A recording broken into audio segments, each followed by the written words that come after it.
Okay, you're listening to KX 93.5, Laguna's only FM. I'm Scott Hayes. This, of course, is Radio Caravan. And we have a new section coming to our show with Miss Amy Adams. And Amy, have we decided what we're going to call this section yet? Well, I think we're going to call it Culture and Lifestyle. Okay. Because I couldn't narrow it any more than that. I like that. I wanted to keep it broad. I just kind of, I go to a lot of events and I do a lot of things around town, and it's kind of nice to have this platform to share with everyone what's happening. Something I had the pleasure of doing recently was going to Oceana's Summer Sea Party event. I don't know if anybody knows about that, but this is their 7th year. And they actually host a huge party in Laguna Beach above the high school in a property owned by, I think it's Karen and Bruce Cahill. It's a gorgeous property. It's about 3 acres, 18,000 square feet. I heard recently that they built that house to host charity functions. This particular event is one of my favorites because it supports the ocean. And they're actually, I recently learned, the largest international advocacy program around supporting the oceans. Wow, that's great. They always have celebrity guests. This year they had Ted Danson, who's been there many, many years. But the honoree of the year was Leonardo DiCaprio, who there were whispers that he flew in on his helicopter. Never mind the CO2 emissions that occurred during right over the ocean. Did you get to meet him? Well, he had a lot of security around, and they were very hush-hush about when he got in, and he kind of had the back entrance, even though all the other celebrities were in the forefront.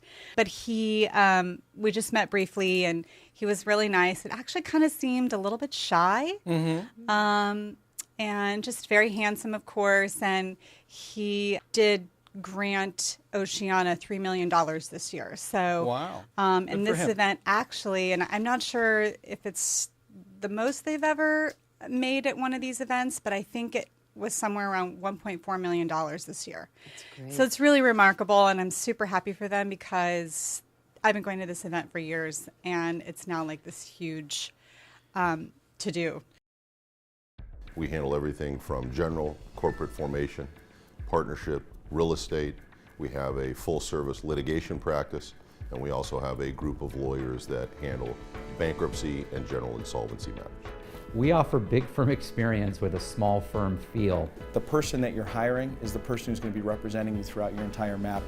The slogan of redefining full service attempts to capture 2 things. One, an explanation of the breadth or the diversity of the legal services that we provide, but also to recognize that our service to our community does not end with our legal services.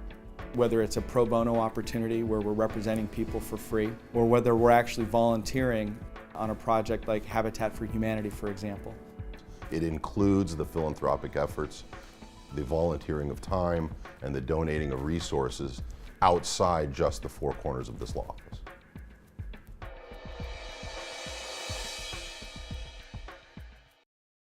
Also, lifestyle coach Jill Harvey, you've got something for us this morning, yes? I do. Hey, Scott, I have a question for you. Yeah, please. Standing here next to you, what do we do with our arms? What do you mean? Like pockets behind? I just, whatever. I think we need coffee mugs that are Radio Caravan coffee mugs. Oh, that's a good call. Yeah, maybe we'll do that. T-shirts, coffee mugs. Yeah, hats. Okay. All of it, yeah. All right, then I'll be fine. Okay. All right. So today we're going to talk about ways to boost your cognitive function, fitness, and health. Interesting. Yeah. I'm not even sure what that means, well, but it sounds so your good. cognitive processes are your mental processes. How you reason, how you conceive, how you perceive, and how you recognize your intellectual capabilities. Yeah. How are those feeling for you today, Scott? Great. Good. Yeah. Good. Ladies, gentlemen, good? Awesome, So, says April, our medical engineer. I love April. Medical studies have shown that a decreased cognitive ability reduces lifespan. So those with Alzheimer's and those with dementia don't live as long as those without the disease. But the good news is, in the past 20 years, studies and research have also shown that the human brain can continue to grow. So if we continue to challenge it, and engage it, we can grow neurons and synapses and keep that brain firing. It's like a muscle, right? You work and it grows. Absolutely a muscle, That sounds great. So we can actually get that rewiring, always, engaging that. So these are the following ways, they're fun and exciting, that you can actually challenge your brain. Okay. So the first one is exercise. So you're boosting your oxygen flow and your blood flow, and it's getting to a region of the brain called the hippocampus. Right. And that's for memory. Yeah. So we need to be doing that. We need to be exercising. And the studies have also shown that those who are fit have the ability to handle stress better and, learn better things. Learn Physically things fit? quicker. Or? Yeah, physically fit. That And sounds they have a interesting. greater capacity for learning as well. Yeah. Another are brain games. What are brain games? So like your Lumosity.com. You can play your Luminosity. Sudoku. Amy, do you play any? Well, I just thought of that store, Marbles. Have you been in that store Oh, no. nearby? No. Oh, they have all these cognitive development games. See? That's exciting. And they're great for kids. I think that's how they were designed, but they're actually really Yeah. great for adults. Yeah. Hi, I'm David Wilhelm, and this is Jimmy's Famous American Tavern. Jimmy's has been called a casual comeback for me. I think that's because most of the restaurants that I developed in the past were white tablecloth, upper-end restaurants. Jimmy's was designed as a place for friends and families to gather and enjoy regional American comfort food in a casual setting. Jimmy's Famous American Tavern, simple and traditional.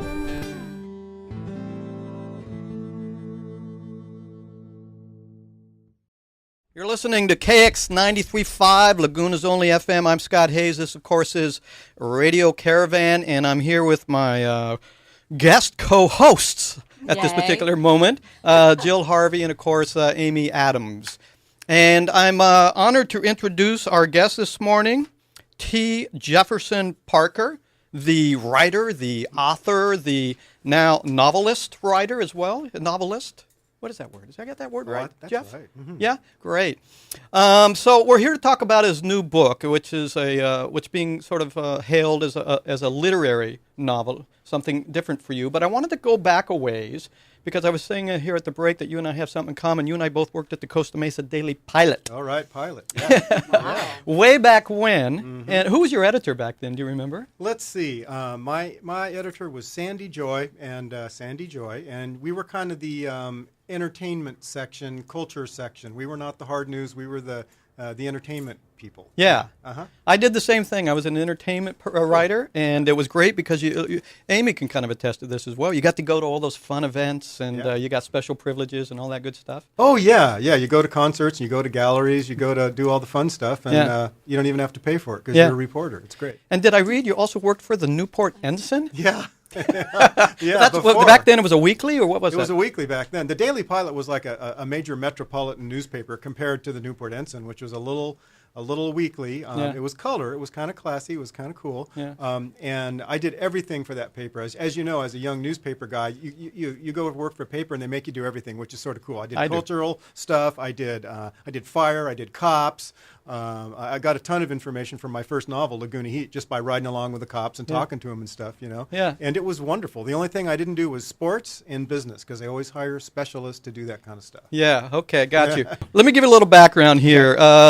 T. Jefferson Parker, 20 crime novels, including, as he mentioned, Laguna Heat, which we'll talk about in a moment, which was made into a movie starring Harry Hamlin, Jason Robards, and Rip Torn. Little Saigon, Silent Joe, and California Girl, for which you won the Edgar Award for Best Mystery Novel.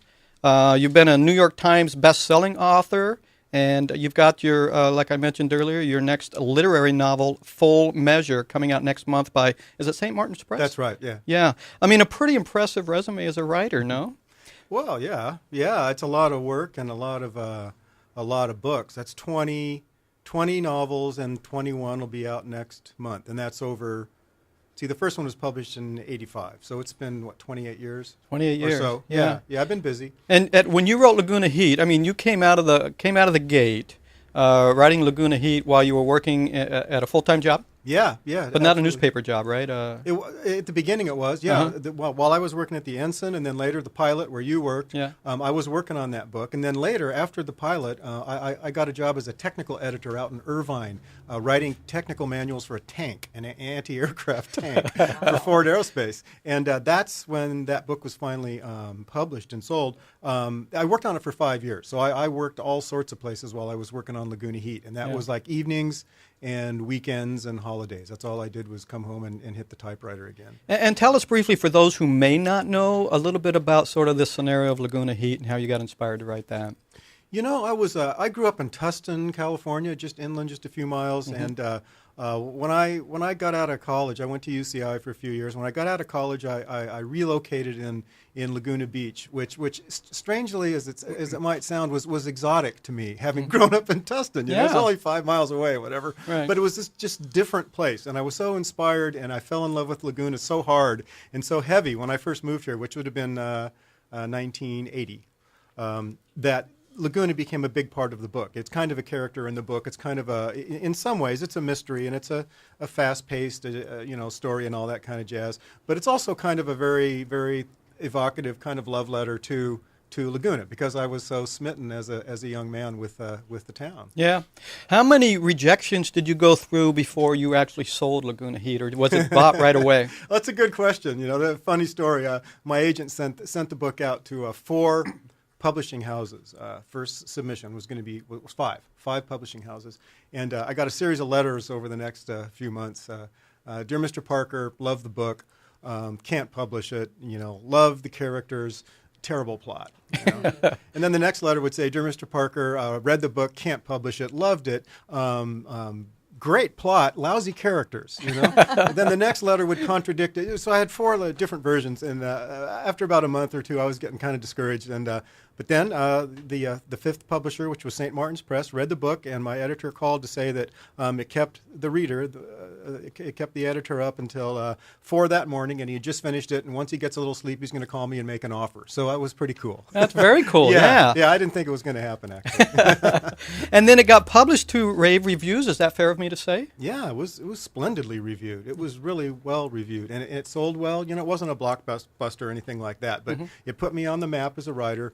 It was a lot of people read it. It went into 3 printings, and what it did for me mainly was it set me up for another book. I was on my way. I turned pro like overnight. I went from being a technical editor to being a mystery writer just on the strength of that book. Yeah, and I don't know how many people have actually done any technical writing, but it's not the sexiest type of writing you can do, right? No, it's non-sexual, I'll tell you. And then when did you get the news that the your first book, was actually going to be purchased for a movie, and what was that feeling like for you? Oh, that was really exciting. It was really exciting. My agent just called and said, Guy loved your book, a Hollywood producer by the name of Jay Weston, and he wants to option it, and he's got some serious interest from home box office, HBO. And boom, it happened just like that, Here's a weird question, and you don't have to answer it if you don't want to, but I'm thinking your first book, you said it went through 3 printings? Yeah. How many did it ultimately end up, 3 printings is how many books? Oh, I can tell you. All 3 printings were 12,500 copies, so the total hardcover run was 37.50, whatever it is. Yeah. And your first book, you got an advance, I'm assuming? I did get an advance. I got a little microscopic advance, and it was enough to pay my bills for, a couple of 3 months, And I was going broke just about the time Laguna Heat came out. And the week that you'll like this, the week that Laguna Heat came out, Ford Aerospace fired me. They fired everybody at the plant. All 1,200 of us lost our jobs. Wow. Our project was personally canceled by then Secretary of Defense Caspar Weinberger. Remember Caspar Weinberger? Of course. He nixed our program because it was such a flop. It was such a mess of a program. Anyway, I lost my job. The book got published the same week, and I was going broke. And suddenly, because the book was published in the States, foreign publishers started sending me money for reprint rights. The Japanese paid me a lot of money, more than the Americans did. Italy, France, Germany. I sold it to like 12 different foreign countries. Wow. And that got me through easily through the next year or two, into the next book. And I've got to be the royalties as well, started to roll in on that particular book as well? Yeah, 6 months later. Yeah. Yeah, because it sold well. They paid me so little to start with. Right. I got royalties immediately. That's Yeah. hilarious. And then when you got money for selling the movie, what did that look like? Can you talk about what that looked like? Very first book. Oh, it was awesome. It was great. I bought my first house, my house in Laguna with that money. All right. Put the down payment anyway. Yeah. I mean, it really set me free in a lot of ways, and it was super exciting. And they even hired me after paying me the rights to make a TV movie. They hired me to be a creative consultant, which I found out means don't call us, don't help us, and don't expect to be on the set every day. Just like go away. Yeah. And so I went away, and Yeah. it was fine. But the filming here was terrific because they filmed a lot of Laguna Heat in Laguna, and so I'm in a couple of background scenes and got to watch some of the shooting, and it was really kind of cool to see. Here's the real Laguna. Here's my Laguna Heat, which is a fictionalized version of the town, and now here's a TV crew shooting it for a movie. So it's like it was kind of surreal almost to see Laguna Beach become on the show. It was neat. Yeah. You're also a New York Times best-selling author, is that? Yes. Yeah? Yes, Well, what is, gosh, I'm trying to think. What would it feel like to be a best-selling author, a New York Times best-selling author? It's cool. It's good, and it's being on the New York Times bestseller list was and still is the gold standard for the commercial side of American publishing or any publishing. That Right. list, whether you're on the list or off the list, is like a huge deal to publishers, to bookstore owners, to people in the industry. The regular people on the street might not know if you were on the New York Times bestseller list or not, and Right. they probably don't even care really. But for authors and publishers and book people, it's a big deal. I want to get to your next novel. It's a literary novel, as I mentioned before, Full Measure. And I guess my first question for this is, I know we're jumping through all of your other books, but it seemed like the milestone for me when I was kind of researching you was that very first one that came out. It sort of launched your career as a writer. I mean, anybody who's working for the Costa Mesa Daily Pilot or is working as a tech writer and gets this sort of reception on his first book is incredible, right? Yeah, Not a lot huge of people. good fortune. Yeah, really nice. So I'm jumping ahead through all those other books. We can talk about them if you'd like. Is there anything in there you'd like to talk about before we get to the literary novel? Oh, let's talk literary. Yeah. Okay. Well, those 20 books are 20 mystery thrillers, loosely speaking. Mysteries and/or thrillers, however you want to define them. Right. And they're all California books. They're all set in Southern California. Several are set in Laguna. Well, I've written about Laguna more than just in Laguna Heat. Yeah. And they're crime-based kind of contemporary stories, and they're pretty intense and they're pretty serious. And I always try to get in kind of larger Orange County like politics and sociology and whatever into the books. I try to make them believable and kind of based on the general truths that I see around me. So I hope that X years from now, when people read Laguna Heat or one of my more recent books, they'll go, okay, that's kind of like Laguna Beach was a little bit like that then. I hope that there's a little bit of a kernel of social, not commentary so much, but just snapshots, documentation. So do you do extensive research then before you tackle one of these projects? Depends. I have, yeah. I mean, one of the beauties of writing about, for instance, Laguna Beach, when you live here, is that you live here, and there's so much that you learn by osmosis. I didn't have to really research that much about Laguna because I lived here for all the 5 years that I was writing it. I would see it every day, practically. And so then, to jump ahead a little bit, the last series of thrillers that I wrote focused on a guy who is on loan from the Los Angeles Sheriff's Department to the ATF, Alcohol, Tobacco, and Firearms, federal guys. And one of their mandates is the control of weapons, guns in the United States and abroad. And I did a lot of research with that because I don't know squat about ATF, but I do now because I have contacts and I made some friends there and I learned a lot doing that. As a writer, you have to, as you would figure, you have to kind of know what you're talking about because if you go out there on the page and you're and you've got it wrong, people are going to know really quickly. They're just going to put the book down. You know? So did your training as a journalist help sort of prepare Yeah. you in some respects for that sort of work on your novels? Yeah, I think Yeah. so, for sure. For Yeah. sure. I mean, you can't be shy and be a journalist. You know, I'm not a really outgoing guy by nature, but the first thing you learn when you're a reporter, you remember, you know, the pencil and the pen in hand and the little notebook, the little skinny notebook. The one that fit in the back that pocket? fits in your back of your jeans. Yeah, and then you have to be able to go up to some guy and ask him what it felt like to watch his house burn down. Yeah, that's You know, true. it's kind of hard. Yeah. I played this club in El Centro one night and I ended up sleeping on the linoleum floor. At some point I got up and started writing a song. I wrote a bunch of stuff until I finally got a good line. And the next day I found myself at a street fair in Old Town and I saw this beautiful girl wearing these turquoise earrings. I knew right then I had to put her in the song.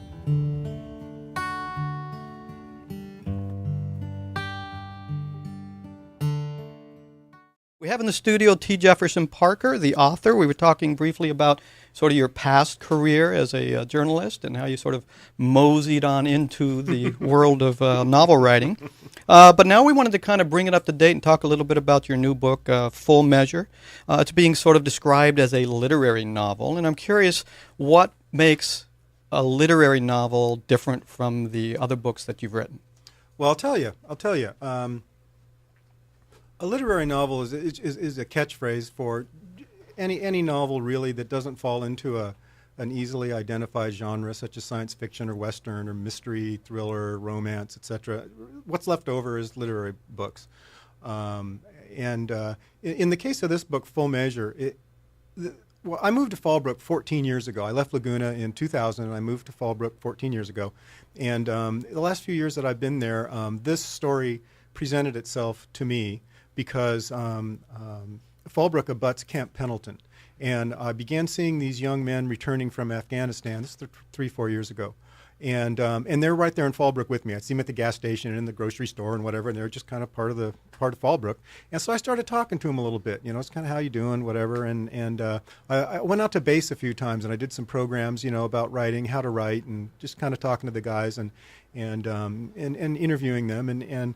And I just became really, really fascinated by what it must be like to be a 22-year-old fresh back from bloody combat in Afghanistan and come back to a place like Fallbrook or Laguna or anywhere, America, and try to pick up the pieces and try to do what civilians do, because they haven't been doing anything like civilians do for the past 3 years of their life.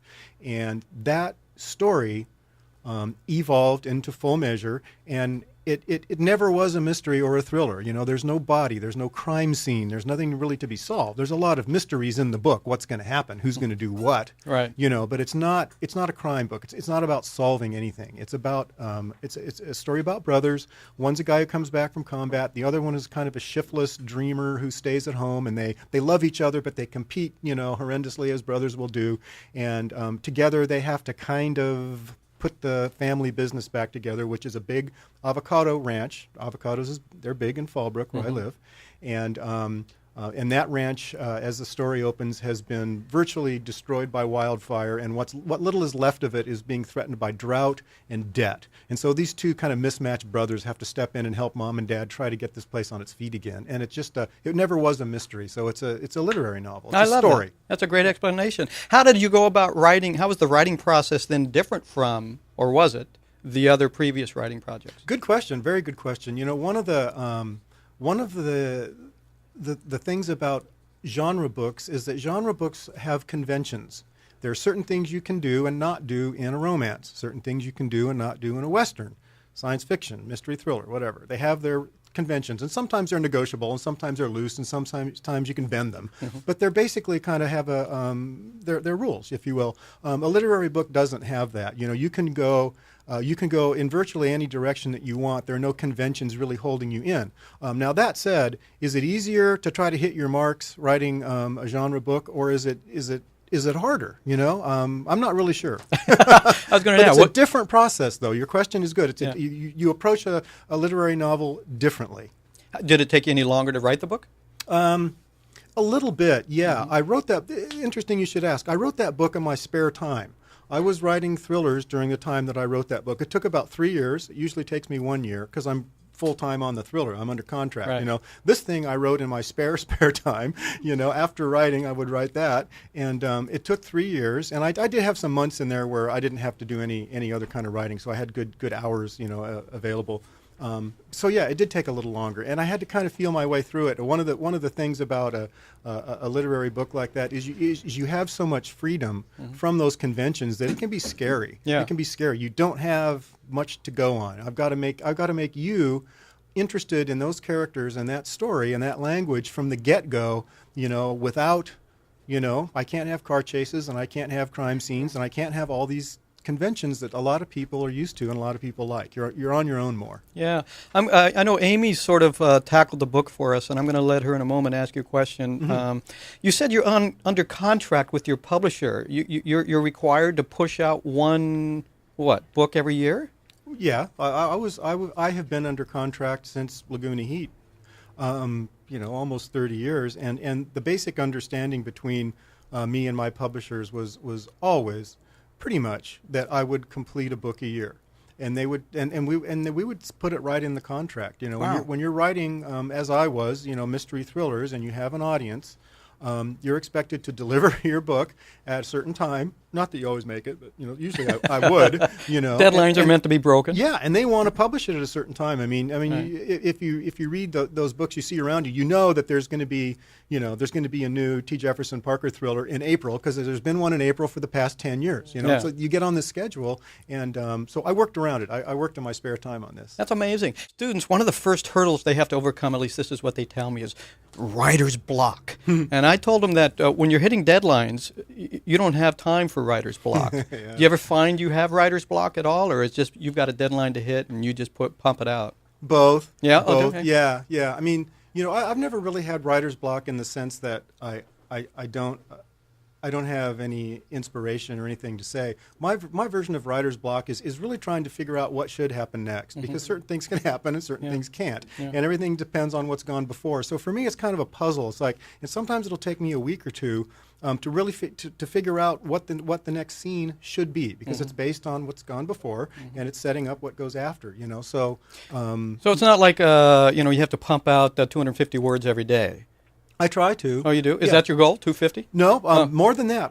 My goal is 5 pages a day, which is about, what's it, 300 words on a page? Yeah. 1,200 words, say? Yeah. And if I can get 5 pages in a day, that's 25 at the end of the week. I rarely hit that. I got 24 pages this week. Yesterday was Friday, and so I got 24 pages, which to me, I'm really happy with that. Yeah. The goal's 25. I almost never make it. 24 I'll take any day. And that's 5 pages a day, and that's my goal. And the editing process for you? You do your own, you kind of go through that manuscript and you revise and revise and revise Yeah. constantly? Do you go back and revise the next day, or do you wait till the entire manuscript is finished before you go back and revise? I kind of do both. Okay. I do both. The deeper I get into a book, the more time I have to spend with it in the morning to kind of figure out where I am. And I always start at page 1. So I've read page 1 of the new book that I'm working on now, you know, 100 times because I've been writing it for 100 days Yeah. or whatever, 200. And you know, trying to get in the flavor, get back into the mood. And, you know, I have learned over the ages, you know, the many years, that it's better to figure out, you know, what you're going to do next than just sort of blurt. You know, I try not to blurt, because blurting takes you down the wrong path, and then you have to unblurt, and you have to throw away pages, and it's good to be kind of composed about it if you can. Very nice. The book has been described by some as tense and compelling, a great American family novel, sad and depressing, and the director of your publicity called it an East of Eden for a new generation. I mean, those are pretty good accolades, yes? Yeah, those are big, strong words. I think the book will leave people emotional. I think, and I value that as a writer and as a That's how I reader. would describe it. I want high emotion. Definitely. Yeah, and then it's not going to be all good emotion, but it's going to be emotion. What have you sort of? Well, who do you think your audience is for this book? This is a little different than something that I would normally read, but it is definitely, like you said, very emotional. But who do you think your audience is? Who do you think is going to be most affected by a book like this? I think, I think those most affected would be families of men and women who have served dangerously and returned. I mean, that's kind of the core of the story, if you will. It's about coming home. In a broader sense, I think for those of us, I'm one of them, who did not serve and have no real firsthand experience at all with that with war. I think there's something in this book for everyone. I think people are going to like it because the emotions are true and they're turned up pretty loud. And I think that there's something in this book for just about everybody in the country. I think it's about the country. One of the beauties that I see in Fallbrook as a little funny little town where I live is, as you've read the first opening chapter, it's kind of cast as a microcosm of America.